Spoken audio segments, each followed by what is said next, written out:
টানা কদিন 42-43 ডিগ্রি গরমের পর অবশেষে স্বস্তি।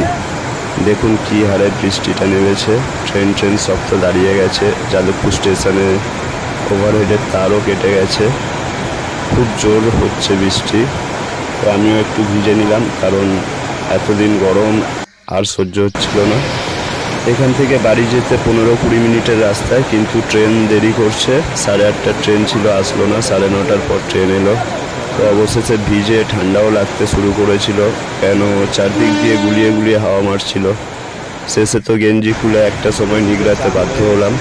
তো ফ্রেন্ডস, আমার মতো এই গরমের পর, তীব্র গরমের পর, কে কে এই বৃষ্টিতে ভিজে আরাম করেছো কমেন্ট করে অবশ্যই জানিও। এই মাল ট্রেনটা তো 1 মিনিটেই প্ল্যাটফর্ম ছেড়ে চলে গেল। আর ভিডিওটি ভালো লেগে থাকলে একটি লাইক করে দিও। চ্যানেলে নতুন হলে সাবস্ক্রাইব করে নিও। দেখা হচ্ছে পরবর্তী কোনো ব্লগে। আজকের মতো টাটা, বাই বাই।